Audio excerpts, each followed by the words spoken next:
박기래 선생님 가신 지 7년이 됐습니다. 오레노코와 그 후유증을 앓고 계셨고, 그리고 말년에는 각종 큰 수술을 받으시면서 정말 어려운 투병을 하셨습니다. 끝내 통일조국을 보시지 못하고 가신 것 정말 못내 슬퍼했습니다.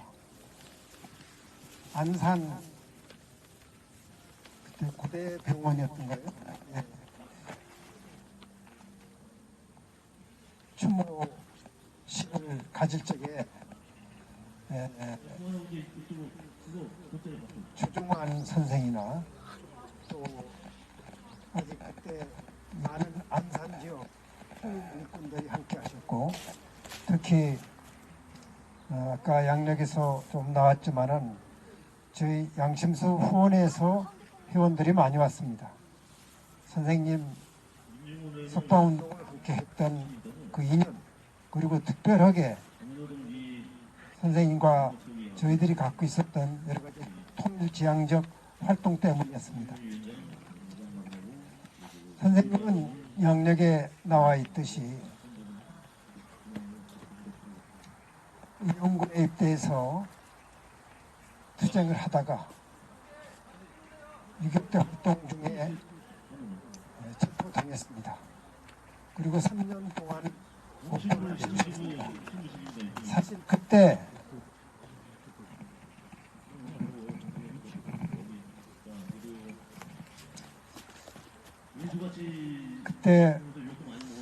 선생님 연세나 활동 내용으로 보면은 다른 분들에 비해서는 오레노코를 치르진 않았습니다.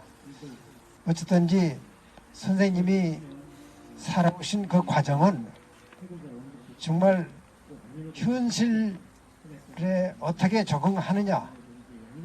원래 소장농의 아들로 태어나셨고, 또 가정이 넉넉하지 않아서 초등학교를 졸업한 다음에 일본의 민학에서 공부를 하려고 노력하셨습니다. 일본에서는 그 선생님의 그 지극정성을 알고서 그 공장, 그 회사 대표가 회사 설립, 그 회사에 구설된 야간학교를 다니게 하기도 했습니다.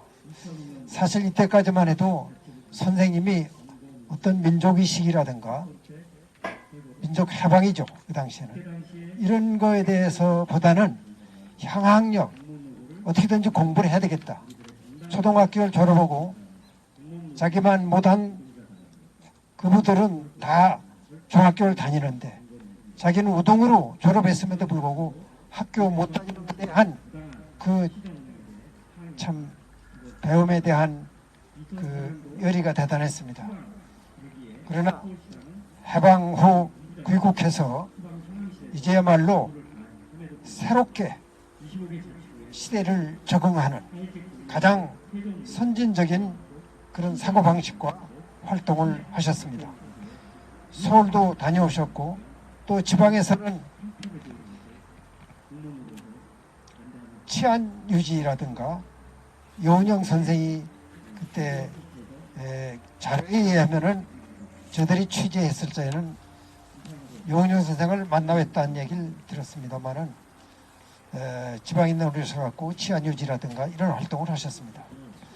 그리고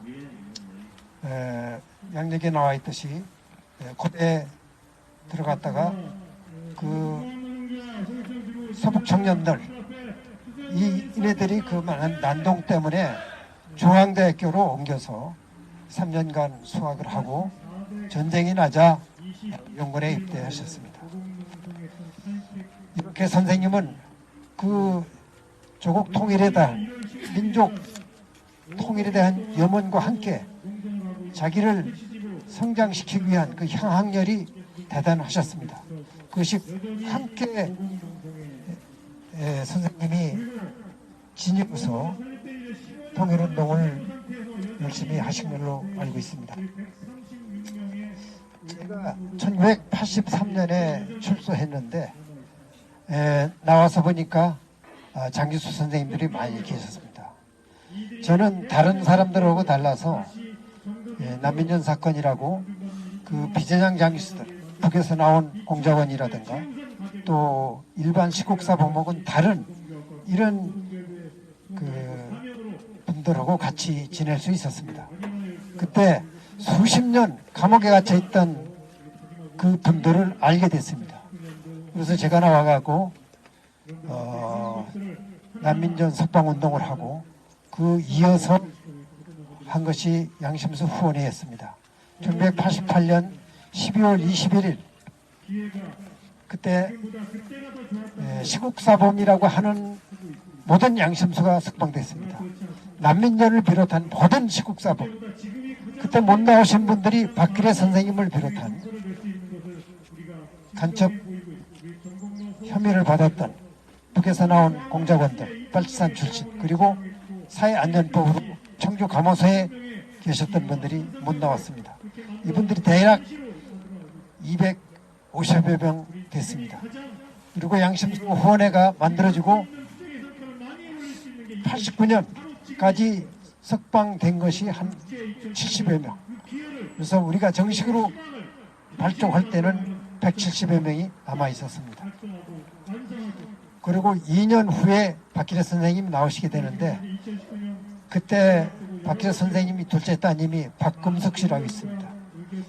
그 전부터 저들하고는 그때 육아협에서 활동을 했는데 그 비디오 카메라를 가지고서 사회 골고루 현장마다 다니면서 취재를 많이 했습니다. 한산도까지 가서 그때 비전향으로 나오셨던 정대철 선생님 거기 묘소 이장하는 데까지도 다녀온 바가 있었습니다. 그리고 1991년 이 시대의 옥중 양심수 소화전을 열게 됐었는데 그때 선생님께서 작품을 내놓으셨습니다. 그때 물론 신영복 선생님이라든가 이구영 선생님이라든가 다 국가보안법으로 수십 년 옥권을 치르셨던 선생님들이 작품을 내오셨습니다. 그것을 민가협에서 저들 같이 주관을 했고 상당히 김대중 그 당시 대통령이 아니었지만 김대중, 김수환 이런 분들이 다 거기에 서명을 한 바가 있었습니다. 선생님은 그 뒤에 자리를 안산으로 옮기셨고 안산에서 통일학교를 개설하시고 교장으로 활동을 하셨습니다. 저더러고는 자주 만날 기회는 없었습니다. 2004년에 난데없는 우편물을 받았습니다. 제가 그 일부를 그 따님한테 나중에 돌려줬었는데 그게 오늘 이 자리에서 말씀드려도 좋을지 모르겠습니다만은 그 유언서였습니다. 그 유언서 속에는 가족들, 서순자님을 비롯한 가족들, 내 자녀들, 그리고 그 손주들, 그리고 사회단체, 여러분에게 보내는 유언서였습니다. 그 유언서 내용은 다른 게 아닙니다. 당신이 한 생을 바쳐 통일운동을 해왔는데 통일 세상을 보조하고 가게 됐다는 그 내용입니다. 그때 굉장히 어려운 투병을 하고 계셨습니다. 이 척추 수술이라든가 또 위암 수술이라든가 이 대퇴부 수술이라든가 아주 어려운 이런 수술을 하시고 그 투병이라는 게 얼마나 힘든지 모릅니다. 제가 그때 김용옥 선생님하고 그 고대병원을 찾아뵀었는데 참 굉장히 어려운 투병을 하시면서도 그렇게 낙관적 전망을 가지고 통일 세상이 멀지 않았다. 이런 정말 아주 그 낙관을 가지고 계셨습니다. 그런데 마지막에 그 이제 엄청난 그 마음속으로도 몸으로도 어려움을 겪으면서 이제는 더 견딜 수 없다 이런 판단을 하신 것 같습니다. 그래서 유언서를 보내셨는데 사실은 그 뒤로 8년을 더 사셨습니다. 1912년 6월 13일에 돌아가셨죠. 정말 안타깝습니다. 선생님은 4.19 후에도 혁신계 인사들과 활동을 하셨습니다. 예, 여기 자료 양력에 있는지 모르겠습니다만은 고향 사람입니다. 누군가 그 혁신동지회가 그분이 대표였습니다. 선생님은 조직부장인가 됐었고 이렇게 활동을 하셨고 그 뒤에 여러 가지 조직 활동을 하십니다.